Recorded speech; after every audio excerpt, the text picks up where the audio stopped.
బృహత్తరమైన కార్యక్రమాన్ని జయప్రదం చేయడం కోసం జరుగుతున్న ఈ సన్నాహ సమావేశానికి అధ్యక్ష వర్గంలో ఉన్నబడి తమ్ముడు సోమన్న అందరూ నమస్కారం వయసు దీన్ని హైదరాబాద్లో ఉండి సమన్వయం చేసి తెలంగాణ రాష్ట్ర వ్యాప్తంగా ఈ కార్యక్రమం జయప్రదం చేయడంలో కీలకమైన భూమిక పోషించిన నా కళానేతలైన నా తమ్ములకు చెల్లెలకు పేరు పేరున మాదిగ ప్రతినిధిగా మన పేద వర్గాలందరి ప్రతినిధిగా తెలంగాణలో ఒక సామాజిక స్పృహతో బాధ్యతతో అన్యాయం జరిగిన ప్రతి చోట న్యాయం జరగాలని చెప్పి దశాబ్దాలుగా తన గొంతు వినిపిస్తూ తన తండ్రి ఏ గొప్ప ఆశయం కోసమైతే గౌరవ మాజీ మంత్రివర్యులు ముత్యాల సత్యనారాయణ గారు పాటుపడి మనకు దూరమయ్యారు. ఆయన నిజమైన వారసుడిగా పేద వర్గాలందరూ నిజమైన బిడ్డగా మన ఉద్యమాన్ని ముందుకు నడిపించడం కోసం వచ్చిన నా తమ్ముడు పృథ్వీరాజ్ ఈ కార్యక్రమాన్ని జయప్రదం చేయడానికి వచ్చిన ముఖ్యంగా నా డప్పు కాలాలకు సంబంధించిన నా చెల్లెలు తమ్ముడు సోదరులందరికీ ఈ కార్యక్రమ నిర్వహణకు బాధ్యత తీసుకున్న ప్రతి ఒక్కరికి ఎంఆర్పిఎస్ అనుబంధ విభాగాల నాయకులకి నా తమ్ముడు శ్రీనివాస్ గారికి ప్రతి ఒక్కరికి పాత్రికేయ ముఖ్యంగా సోషల్ మీడియా ఎలక్ట్రానిక్ మీడియా మిత్రులందరికీ ముందుగా నా హృదయపూర్వక నమస్కారం తెలియజేస్తున్నాను.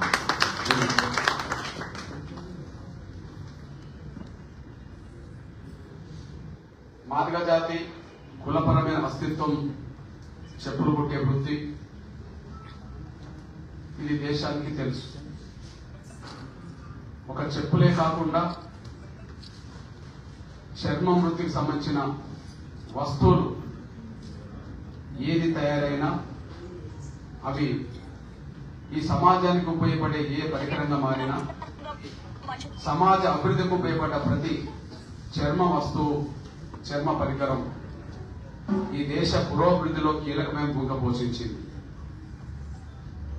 ఈ దేశ పురోభివృద్ధిలో అతి కీలకమైన పాత్ర పోషించిన చర్మ వృత్తిని నమ్ముకొని చర్మకారులుగా జీవించిన మనం ఆ వృత్తి చేసిన వాళ్ళగా మనం బాధపడాల్సిన అవసరం లేదు.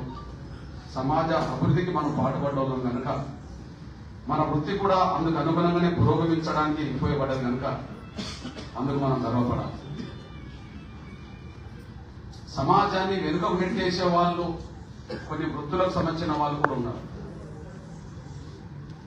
సమాజాన్ని వెనుకకు నెట్టేసే వృత్తులో ఉన్న వాళ్ళు ఆ వృత్తిని చూసి గర్వపడుతున్నారు. మనం చేసిన మనం మన వృత్తిని చెప్పుకోవడానికి బాగా సిగ్గుపడాల్సిన అవసరం లేదు. తరతరాలుగా వేల సంవత్సరాలుగా మన జాతి కులపరమైన అస్తిత్వం చర్మకారులం వృత్తి చెప్పుకుంటే వృత్తి గర్వపడదాం. అది సమాజాన్ని ముందు నడిపించిందే కానీ వెనుకకు తీసుకెళ్ళింది. అదే సమయంలో సమాజానికి ఉపయోగపడే ఆ చర్మం వృత్తి నుంచి వచ్చిందే మన డబ్బు. ఆ డబ్బును ఆయుధంగా చేసుకొని సమాజాన్ని మేలుకొల్పే కాడ సమాజంలో ఉండబడే అన్ని వర్గాల కుటుంబాలు వాళ్ళు సంతోషంగా ఉండే సమయంలో ఎన్నికల్లో డబ్బులు కొట్టారు. వాళ్ళు చనిపోయిన సందర్భంలో వాళ్ళ బాధలు మర్చిపోవడానికి డబ్బులు కొట్టారు. ఎవరికైనా మన డబ్బు వాళ్ళ అభివృద్ధికి కూడా ఉపయోగపడ్డది. ఇప్పుడే చెప్పినట్టుగా ఎంతో మందిని గెలిపించే కాడ రాజ్యాలు ఏదే కాడ మన డబ్బు వాళ్ళకు ఉపయోగపడ్డది. కానీ మొదటిసారి ఈ డబ్బు రేపు ఫిబ్రవరి 7వ తారీఖు నాడు మీ బిడ్డల భవిష్యత్తు కోసం మనం కొట్టబోతున్నాం.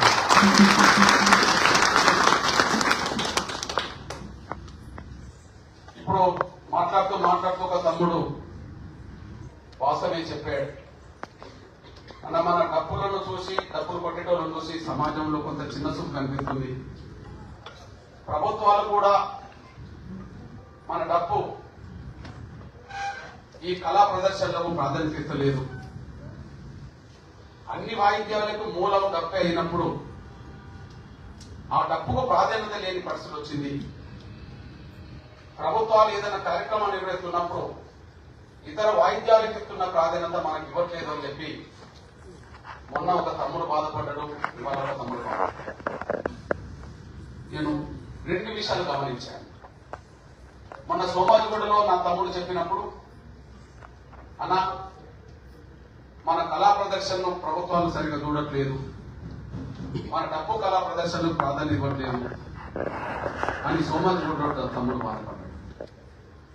ఇప్పుడు వచ్చిన ఒక తమ్ముడు మాట్లాడుతూ, అన్న మన కులంలో కూడా డప్పులు పట్టుకొని మనం కొట్టడం అంటే అందరూ గౌరవించట్లేదు, ఇదేదో వీళ్ళు డబ్బులు పట్టుకొట్టేటోళ్ళు అనే పద్ధతిలోనే కొంత మన వాళ్ళకు కూడా కొంత చిన్న చూపుతున్నారు. ప్రతి ఇంట్లో ఉండాల్సిన డబ్బు కొన్ని ఇళ్లకి పరిమితమైంది అని చెప్పి మన వాళ్ళు కూడా బాధపడ్డారు. అంటే ప్రభుత్వం నిర్లక్ష్యం ఒకవైపు మన వృత్తి మీద, మన సాంస్కృతిక వాయిద్యం మీద నిర్లక్ష్యం కనిపిస్తుంది. మన డబ్బు సమాజాన్ని మేల్కొల్పింది, అన్నిట్లో మన డబ్బు భాగస్వామ్యమైంది. కానీ ఆ డబ్బును కొట్టడానికి మన వాళ్ళు కూడా కొంత వెనకబడిపోతుందని చెప్పి మనం ఈ రెండింటికి పరిష్కారం ఫిబ్రవరి 7న రాబోతుంది. ఈ రెండింటికి పరిష్కారం ఫిబ్రవరి 7న జరగబోతుంది. మొదటి పరిష్కారం మన డబ్బును మనం పట్టుకోవడం. బహుశా ఇప్పటికీ ఇంకొక నెల రోజులు టైం ఉంది. ఫిబ్రవరి 7 అంటే ఇంకో నెల రోజులు టైం ఉంది. సరిగ్గా జనవరి 7కు అన్ని జిల్లాల్లో యాత్రలు మొదలు కాబోతున్నాయి. ఆ యాత్రలకు మద్దతుగా నేను కూడా 33 జిల్లాల పర్యటన నేను కూడా ఉంటాను. ఒకవైపు 10 ఉమ్మడి జిల్లాలో మన కళానేతల ఆధ్వర్యంలో, ఇటు పాటలు పాడే కళాకారులు, డప్పు వాయిద్యకారుల ఆధ్వర్యంలో ప్రధానంగా బృందాలు ప్రచారంలోకి వెళ్ళబోతున్నాయి. ఎక్కడెక్కడ మన డప్పులు ఉన్నాయి, ప్రతి డప్పును హైదరాబాద్ రప్పించే విధంగా ప్రయత్నం చేయడం. నేను విజ్ఞప్తి చేస్తున్నా, రేపు 1,00,000 డప్పుల ప్రదర్శనలో పోటీ ఎవరితోటి? ఇప్పటి వరకు పోటీ ఇప్పటికే ఆ వాయిద్యం మీద పట్టున్న కళాకారుల మధ్యనే పోటీ ఉంటాయి. ఒకరికి మధ్యలో ఒకరు ఒక రకమైన వాయిద్యం వేస్తే ఇంకొకరు అయితే వాయిద్యం, ఒకరు ఒక రకమైన డాన్స్ దానికి సమకూరితే ఇంకొకరు పడ్డది. బహుశా రేపు నిన్నటి వరకు డప్పు పట్టని మన మాదిగలే మీకు పోటీదారులు కాబోతున్నారు. ఈ రోజు కూడా డప్పు పట్టుకోవడానికి సిద్ధంగా లేని వాళ్ళందరూ రేపు డప్పు పట్టబోతున్నారు. మీరు చూడబోతున్నది ఏంటంటే వాళ్ళతోటి మీరు పోటీ పడాల్సి వస్తుంది.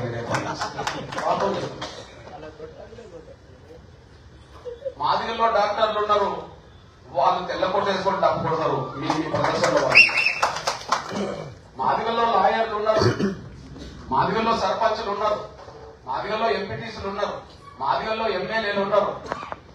ఒక మాట చెప్పంటే నిన్నటి వరకు డప్పు కూడా పట్టుకోవడానికి సిద్ధంగా లేని వాళ్ళందరూ ఫిబ్రవరి 7న సంకన డప్పని వేసుకొని రాబోతున్నారు. ఆ పిలుపులో బాగానే ముందు ఇంటికో డప్పు అయితే కొనండి అని చెప్తున్నాను. ఇప్పుడు ఊర్లో 20-30 డప్పులు ఉంటాయి. చిన్న చిన్న ఊర్లో 10కి తక్కువనైనా 10కి తక్కువ కాకుండా ఉంటాయి. కళా బృందాలు ఉన్న కాడ 50-100 డప్పులు ఉన్న కాడ కూడా ఉంటాయి. కానీ రేపు ఫిబ్రవరి 7 నాటికి మాత్రం ఇంటికో డప్పు కొనండి అనే పిలుపు మాత్రం జనవరి చేయబోతున్నాం. రేపు నేను కూడా సమావేశాల పేరుతో వస్తాను. ఆ సమావేశాల పేరుతో వచ్చినప్పుడు నాతో పాటు 100 మంది పాల్గొన్నా, 1000 మంది పాల్గొన్నా వాళ్ళందరి చేతిలో డప్పులు ఉంటాయి. ఎవరు డప్పు కళాకారులు, ఎంఆర్ఎస్ కార్యకర్తలు, అనుబంధ కార్యకర్తలు, పృథ్వీరాజ్ లాంటి శ్రేయభిలాషులు, అన్ని వర్గాలు ఉన్న వాళ్ళు కూడా మన డప్పు మీద గౌరవం ఉన్న వాళ్ళు, మన ఉద్యోగం మీద గౌరవం ఉన్న వాళ్ళు, మన లక్ష్యం మీద గౌరవం ఉన్న వాళ్ళందరూ కులాలతో మతాలతో సంబంధం లేకుండా రాబోతున్నారు. కాబట్టి ఈ రోజు కొన్ని ఇళ్లకే పరిమితమైన మన డప్పు ప్రతి మాదిగిళ్లలో రేపటి నుంచి ఉండబోతుంది అనే విషయం తెలుస్తుంది. చెప్పాడు కదా తమ్ముడు పృథ్వీరాజ్, చెప్పాడు కదా కులానికి యాదవ గొల్లబిడ్డ, గొల్లకుర్మ డోల్ దెబ్బ అనే వాళ్ళం మనం. డోలు ఉన్నదో లేదో తెలియదు, కానీ కొన్ని దశాబ్దాలుగా మా ఇంట్లో డబ్బు ఉన్నదని చెప్పి తమ్ముడు బీసీ బిడ్డ, సామాజిక స్పృహ గల్ల ఒక పెద్ద మహనీయుడి కొడుకుగా ఆ మహనీయుడి ఆలోచనకు అనుగుణంగా ఉన్నాడు కాబట్టి ఒక బీసీ బిడ్డ ఇంట్లో మనకు తప్పు అనేది కనిపిస్తుంది. సామాజిక స్పృహ చైతన్యం ఉంటే, కళల్ని గౌరవించే వాళ్ళు ఉంటే తప్పకుండా మనం తప్పును గౌరవిస్తాం. తప్పును ప్రేమిస్తారు, ఇంట్లో పెట్టుకుంటారు. ఆ డప్పు కొట్టే వాళ్ళ పట్ల కూడా అభిమానంతో ఉంటారు, గౌరవిస్తారు. రెండో విషయం, సోమాజిగూడ ప్రెస్ క్లబ్ లో తమ్ముడు వచ్చి అన్న ప్రభుత్వం నిర్వహించే కార్యక్రమాల్లో అన్ని వాయిద్యాలకు ప్రాధాన్యత ఇస్తున్నారు, కానీ కొద్దిగా డప్పు కళా బృందాలకు మాత్రం కొంత ప్రాధాన్యత తగ్గింది, కొద్దిగా మనల్ని పట్టించుకోవట్లేదనే కాడ ఆ తమ్ముడు చెప్పాడు. నాకు అది మనసులో ఉన్నది అప్పటి నుంచి. బహుశా రేపు 1,00,000 డబ్బుల మోత మోగిన తర్వాత రాష్ట్ర ప్రభుత్వం కాదు, కేంద్ర ప్రభుత్వాలు కూడా మన డబ్బులకే మొదలు ఒక 1,00,000 డబ్బులతో హైదరాబాద్ నగరంలో మనం ప్రదర్శన చేస్తే, ఒక ఊర్లో ఎవరైనా చనిపోతే మన వాళ్ళు డబ్బులు కొట్టు వెళ్ళినప్పుడు ఊరవతలు ఉన్న వాళ్ళకు ఆ డబ్బు శబ్దం వినబడ్డ తర్వాత ఆ ఊరోళ్ళు కాకపోయినా ఆ డబ్బు శబ్దం విని ఒక మాట అంటాం, అరే ఎవరో ఊళ్ళో చచ్చిపోయినట్టున్నది ఒక సాగు డబ్బు కొడుతుండ్రు అని చెప్పి. ఊరేగింపు సందర్భంగా ఊరేగింపు డబ్బులు కూడా కొడతారు. అది ఊరోళ్ళకి అర్థమవుతుంది, ఏదో ఊరేగింపు జరుగుతున్నట్టున్నది, ఊరేగింపు డబ్బు కొడుతుండ్రు అని చెప్పి. అంతే కదా, 10-20 డబ్బులు కొడితేనే ఊరవతలు వినబడతారు కదా. 1,00,000 డబ్బులు హైదరాబాద్ లో ఈ దేశం వింటది మన డబ్బు శబ్దాన్ని, ఈ ప్రపంచం వింటది, ఈ భూమి నేల మీదనే కాదు ఆకాశం కూడా దందరేటట్టు కొట్టడానికి అవకాశం.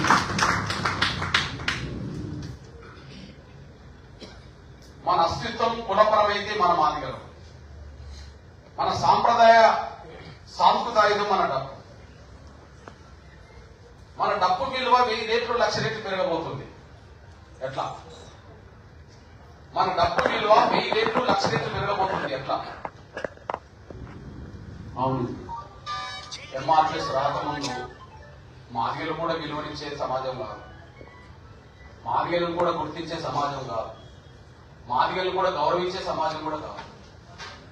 మాదిగలంటే చిన్న చూపు, మాదిగలంటే లెక్కలేనితనం, మాదిగలంటే ఏదో రకమైన అవమానించడానికి ఉపయోగపడే పదాలు మనల్ని వాడేవాడు. ఇది మనందరూ మన మాదిగానే ఒక అస్తిత్వం పాతాళంలోకి చంపేయబడ్డది. మన మాదిగానే కులపరమైన అస్తిత్వం పాతాళంలో చంపేయబడ్డది. అందుకని ఇతర సామాజిక వర్గాలు వాళ్ళ కులం పేరు ధైర్యంగా చెప్పుకుంటే, మన కులం సంబంధించిన వాళ్ళు మనం ఇదని చెప్పుకోవడానికి సిగ్గుపడడం, బాధపడడం, భయపడడం దండోర రాకముందు. అవును, దండోర రాకముందు మన అస్తిత్వం ఏంటంటే పాతాళంలో మాత్రమే తొక్కేబడ్డ అస్తిత్వం, కనిపించే అస్తిత్వం కాదు. మరి 1000 సంవత్సరాలుగా మన మాదిగా అస్తిత్వం పాతాళంలో తొక్కేబడ్డది. అందుకని మనం కులమని చెప్పుకోవడానికి సిగ్గుపడ్డాం.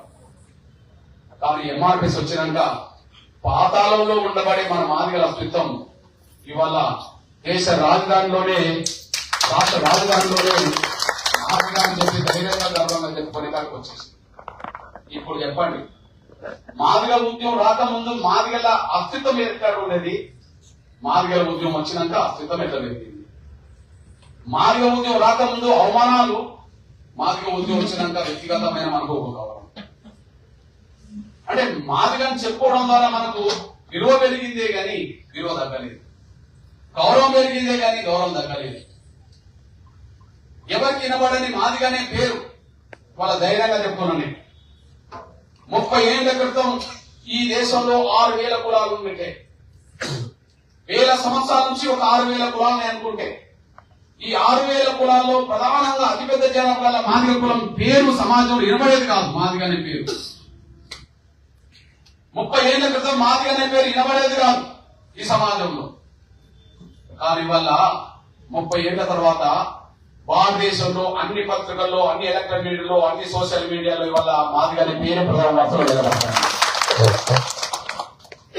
ఏ కులపరమైన సామాజిక అంశం మీద చర్చ జరిగితే, ఏ కులపరమైన పేరు అయినా ముందుకు వస్తుందంటే ఈ తెలుగు నేల మీదే కాకుండా దక్షిణాది రాష్ట్రాల్లో దేశవ్యాప్తంగా వాళ్ళ మాది అనే పేరే పత్రిక వార్తల ప్రధాన అంశం. మాది అనే 3 అక్షరాల పేరు తర్వాతనే మిగతా కులాల పేరు వస్తుంది. కొన్ని పేర్లు ఇంకోటికి రాకుండా కూడా ఉన్నాయి. కానీ మనం చెప్పుకోనంత వరకు మన అస్తిత్వం పాతాళం తొక్కేయబడ్డది. చెప్పుకున్న తర్వాతనే ప్రపంచానికి మన జాతీయతో తెలిసింది అనేసి మనం నేను చెప్పుకోవడం వల్ల గుర్తింపు గౌరవం పెరిగింది తప్ప తగ్గలేదనేసి మీరు మార్చుకోవాలి. అట్లనే నిన్నటి వరకు ఎవరెవరి కోసమో మన డబ్బులు మోగినాయి, ఎవరెవరి కోసం డబ్బులు మోగినాయి. వీళ్లకు పూటగర్వని కుటుంబాలు వచ్చిన వాళ్ళు కాబట్టి 100 రూపాయలు ఇచ్చిన వీళ్ళు మనకు డబ్బులు కొట్టడానికి వస్తారు, 200 ఇచ్చిన డబ్బులు కొట్టడానికి వస్తారు, ఏం ఇయ్యకపోయినా ఎప్పుడన్నా ఇస్తాడని చెప్పి డబ్బులు కొట్టుకొని వస్తారు అనే ఒక ఎక్కడో ఒక దిక్కు వాళ్ళ మనసులో చిన్న సుకున్న మనసు నుంచి మేము డబ్బుల కోసం కాదు, మా జాతి పంటల భవిష్యత్తు కోసం కూడా కొట్టుకోగలుగుతామని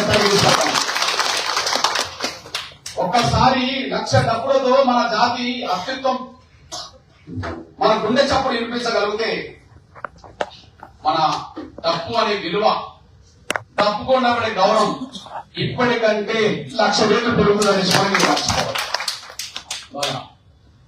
ముందుగా రేపు ఫిబ్రవరి 7న జరగబోయే కార్యక్రమం అనంతరం వర్గీకరణ విషయంలో తేల్చుకుంటుంది గవర్నమెంట్. ఇంకా జాగ్రత్త చేసి వీళ్ళను దూరం చేసుకుందామా, సమస్య పరిష్కరించి వీళ్ళని దగ్గర చేసుకుందామా అనే నిర్ణయానికి వాళ్ళు రావడానికి దారితీస్తుంది. ఎప్పుడు? ఫిబ్రవరి 7 తర్వాత.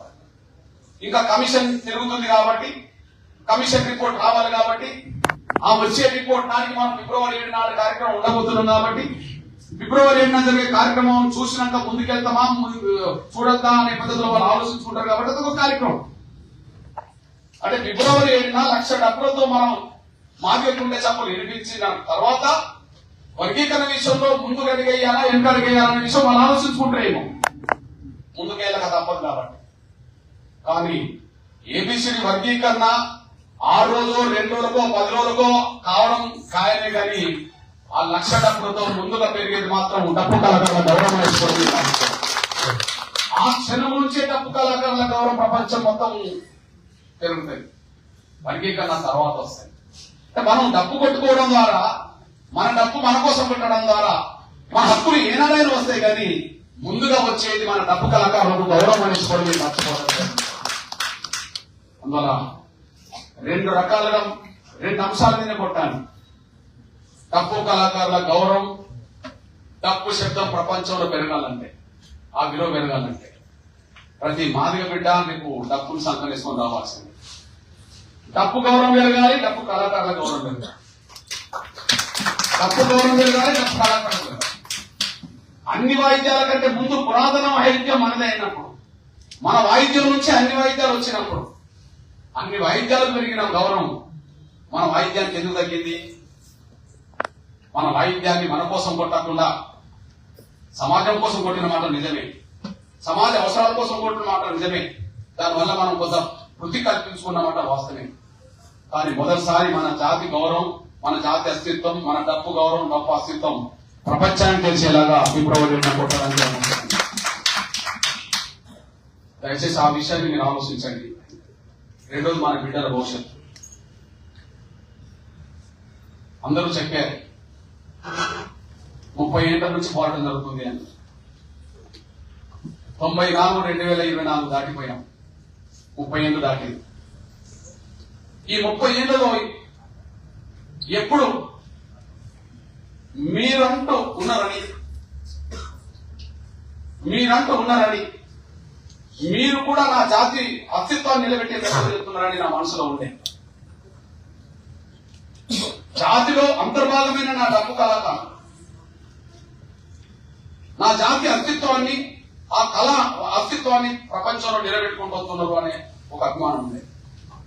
కానీ నా డప్పు కళాకారులు కారణాలు ఏమైనా లేదా నా మాదిగల కళాకారులు పాటలు పాడే వాళ్ళు ఎవరైనా సొంత జాతి అస్తిత్వం ఆత్మగౌరవ హక్కుల గురించి 30 ఏళ్ళుగా యుద్ధం జరుగుతున్నప్పుడు మన పాటలు మనం కొట్టిన డప్పు ప్రత్యక్షంగా మన జాతికి ఉపయోగపడలేదు కదా, మన జాతి బిడ్డలకు ఉపయోగపడలేదు కదా, వాళ్ళ భవిష్యత్తుకు ఉపయోగపడలేదు కదా అని చెప్పి ఎక్కడో ఒక దిక్కు ఆవేదన అనుకున్నాయి. ఆ పూటకు ఉపయోగపడవచ్చు మనం డప్పు కొట్టడం వల్ల, కానీ అది జాతి బిడ్డల భవిష్యత్తు కోసం కాదు. మీ అందరికీ తెలుసు, ఇప్పుడు మనం డప్పు కళాకారులు, మీరు డప్పు కళాకారులైనా రేపు ప్రతి మాదిగల్లో నేను డప్పు ఉండాలని నేను కోరుకుంటున్నా. ఇప్పుడు డప్పు కళాకారులు మీరు, కానీ నేను ప్రతి మాదిగలో డప్పు ఉండాలని కోరుకుంటున్నా. డప్పు ఉండాలని కోరుకునేది మన సాంస్కృతిక వారసత్వాన్ని నిలబెట్టుకోవడానికే, అంతే తప్ప అది కూడా.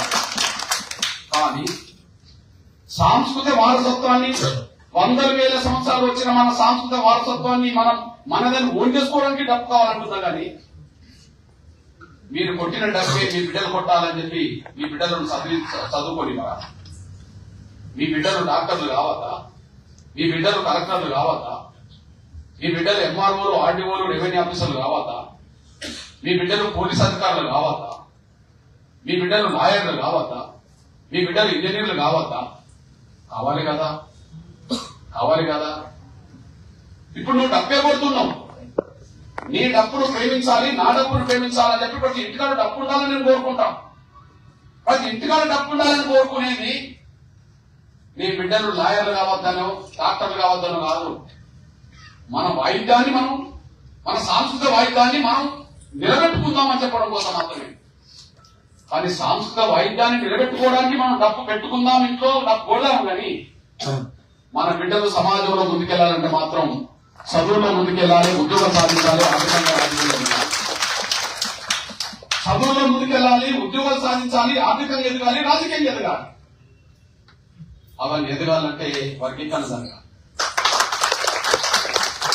అవన్నీ రావాలంటే మన దగ్గర డబ్బులు మన ఇంట్లో ఉండాల్సిందే ఇంటికాడ.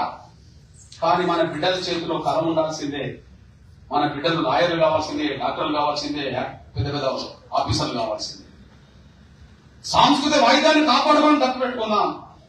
కానీ మన బిడ్డల భవిష్యత్తు కోసం మాత్రం ఏబిసిడి వర్గీకరణ సాధించాలి.